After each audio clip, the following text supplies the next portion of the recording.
Hello everybody, Sean here, and we are taking a look at the Susano Primal boss fight. This is the one you'll be facing through the main scenario quest at level 63 or 64, with the maximum level within the fight being level 64. He has one main attack that we are really going to talk about, and we of course will talk about some others, but the big one is where he targets a single person with a small reticle and then knocks that person back. The first time it happens, that will be all that happens, but all subsequent times will get more complicated.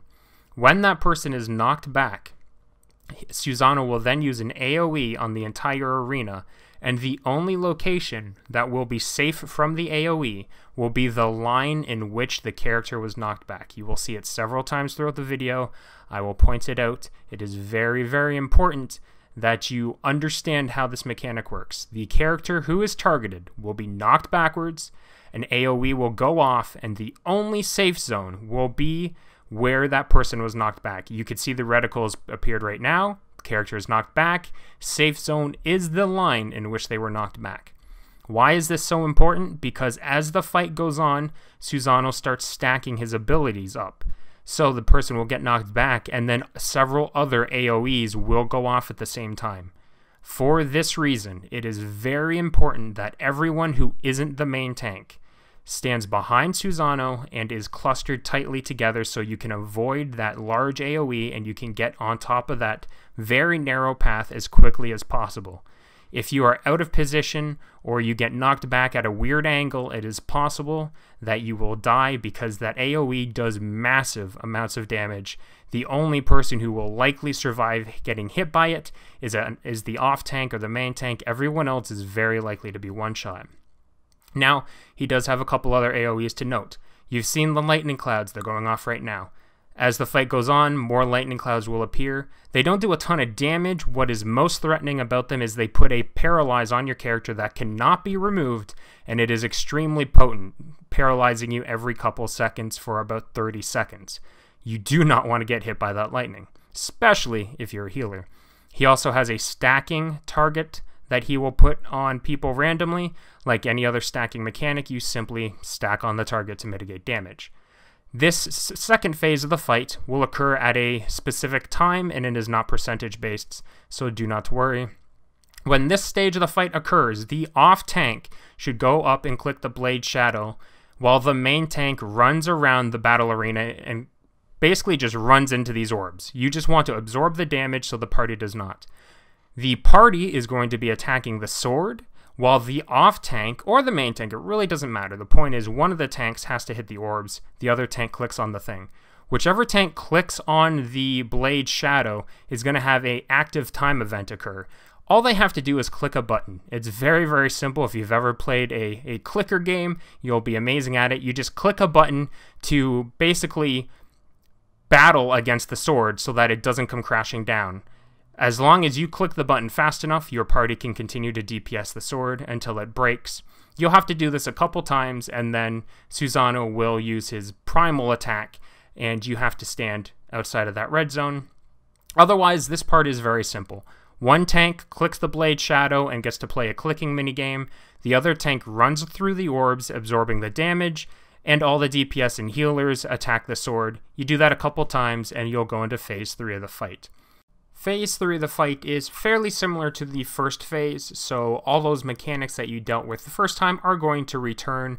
The knockback, the stacking AoE, the lightning, that is all back. However, he has a couple more attacks that he's going to be adding on top. The first that you're going to see, and this is the big one for phase 3, is the stone jails. There are 3 stone jails that will appear on the battlefield. One of them will encase a player, the other 2 are fake. They do not do anything, they are designed to distract you. Once all 3 have appeared, they will then shift around the battlefield a couple times, trying to confuse you as to where the player is. So, as soon as you see the stone jail summoning, it is imperative that you mark whoever gets encased, or you at the very least make it known which player is encased and where they have moved to. You only have time to kill 1 stone jail. you will not have enough time to break all 3. So if you attack the wrong one, there is a high chance that you will not free the person, and of course the stone jail is an insta-kill. It does not matter how much health you have, you will simply die if you're not freed from it. So when you see the stone jail appear, keep a very sharp eye out if you're the DPS or if you're a healer. Try to see who gets encased and watch where they slide around to so that you can mark them immediately afterwards and start DPSing and freeing them. He has a couple other new attacks during Phase 3. Storm Splitter is one that is a tank buster. It is solely designed to ruin the tank's day. There it is, Storm Splitter is about to hit. It is a frontal line AoE, so if anyone happens to be in front of the tank, or in front of Susano rather, when it goes off, you're likely going to get obliterated because Storm Splitter hits tanks for 20 to 25,000 health. It's going to hit everyone else for basically all their health. So if you are the tank, make sure you use a cooldown to try to mitigate it as much as possible. If you are not a tank and he starts casting Storm Splitter, make absolutely sure you are not in front of him or you're going to have a very bad time.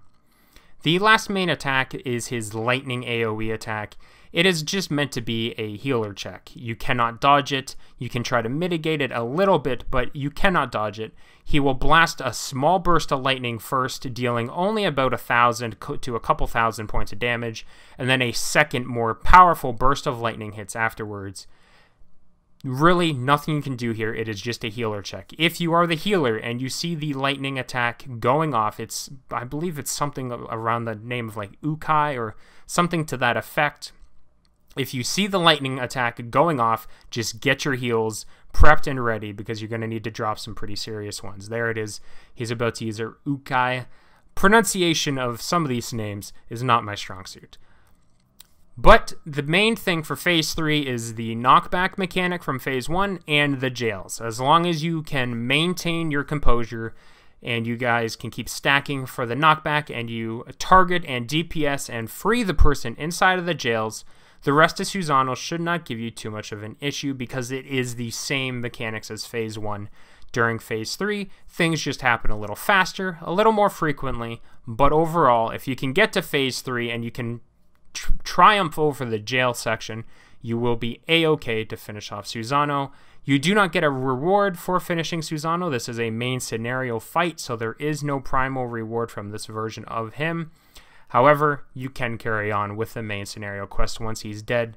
So I thank you for watching. I hope this helps you out, and we will see everyone next time.